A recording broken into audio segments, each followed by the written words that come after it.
सत्ताय नमः। गायत्री महाविज्ञान द्वितीय भाग। लेखक वेदमूर्ति तपोनिष्ठ पंडित श्रीराम शर्मा आचार्य। गायत्री रामायण 22वां अध्याय पढ़ते हैं, सुनते हैं, समझने का प्रयास करते हैं। अर्थ। उत्तरकांड। अर्थ। पर्वत के कांपने से शिवगण भी कांप गए और पार्वती भी महादेव से लिपट गई।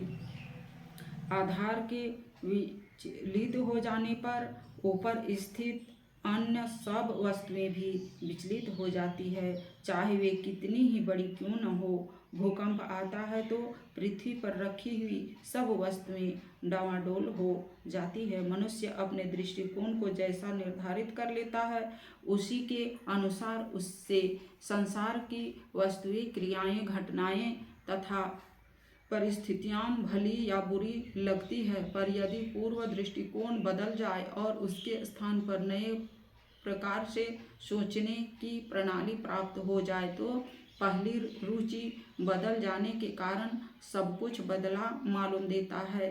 आज कोई व्यक्ति एक दृष्टि को अपनाने के कारण घोर लोभी और कंजूस है।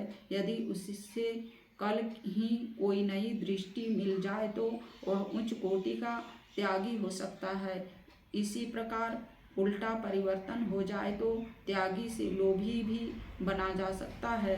तात्पर्य यह है कि जीवन परिवर्तन का मुख्य कारण यह आधार है जिस पर खड़े होकर मनुष्य सोचता, विचारता है और अपने स्वार्थ का निर्णय करता है। संसार में जितने भी व्यक्तिगत या सामूहिक परिवर्तन होते हैं, उनका मूल कारण दृष्टिकोण का, आधार का परिवर्तन का। हम अपने को, अपने समाज को जिस दशा में परिवर्तित करना चाहते हैं, वैसा ही उसकी दृष्टि का, उसकी विचार प्रणाली का, आधारशिला का परिवर्तन करना अनिवार्य है। पर्वत कांपने से शिव पार्वती कांपे थे, अतः दृष्टि के कांपने से बाह्य जीवन का सारा महल कांप जाता है। 23वां अध्याय। उत्तरकांड। अर्थ। वानरराज, स्त्री, पुत्र, नगर, राष्ट्र, भोग, वस्त्र, भोजन, यह हमारी अभिभक्त संपत्ति होगी। संपत्ति को, राष्ट्र को, समाज को, खाद्य सामग्री को अभिभक्त बताकर इस श्लोक में वर्तमान समाजवाद के सिद्धांत का प्रतिपादन किया है। ईश्वर प्रदत्त जितनी भी सामग्री इस संसार में है, उस पर मानव प्राणियों का समान रूप से अधिकार है। आवश्यकतानुकूल सभी को इन वस्तुओं के उपयोग का अधिकार होना चाहिए।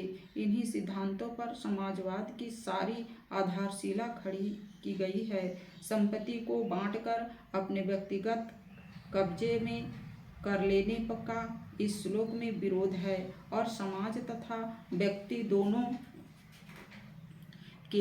दोनों के सम्मिलित होने का समर्थन है। यह श्लोक समाजवाद के सिद्धांत का सूत्र रूप है। 24वां अध्याय। उत्तरकांड। अर्थ। जिस रात्रि में शत्रुघ्न वाल्मीकि आश्रम की वर्णमाला में गए, उसी रात्रि में सीता ने 2 पुत्रों को उत्पन्न किया। जिस दिन शत्रु का नाश करने वाला प्रेम लोभ के महलों को छोड़कर ऋषि भावना की प्रतीक त्याग रूपी वर्णमाला में पहुंचता है, उसी में आत्मा रूपी सीता 2 पुत्र उत्पन्न करती है। पहला लव अर्थात ज्ञान, दूसरा कुश अर्थात कर्म।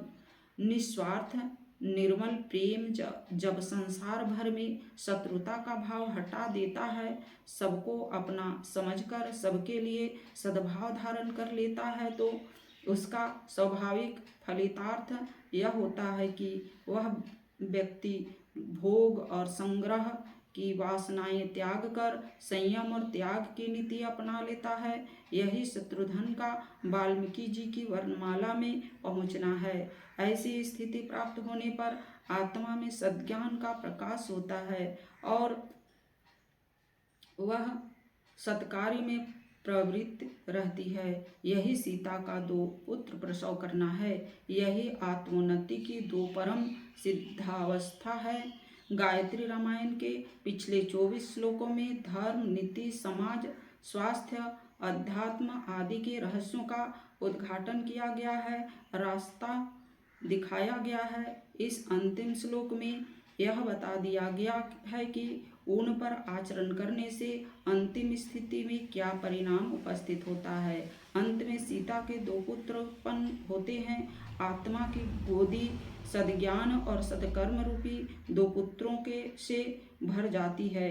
इन पुत्रों को पाकर सीता सब कष्टों को भूल गई थी। आत्मा तपश्चर्या के सारे कलेशों का विस्मरण करके इन 2 दिव्य पुत्रों के आनंद से आच्छादित हो जाती है। फिर उन पुत्रों के आनंद का ठिकाना नहीं रहता। सद्ज्ञान और सत्कर्म जिसे प्राप्त होते हैं उसके दोनों हाथों में लड्डू है। उसके आनंद की सीमा कौन निर्धारित कर सकता है। यह परमानंद ही गायत्री की सिद्धि है। इन 24 श्लोकों में महर्षि वाल्मीकि ने अपने अनुभव और ज्ञान का निचोड़ भर दिया है। उपयुक्त पंक्तियों में उस रहस्य की और अंगुली निर्देश मात्र हुआ।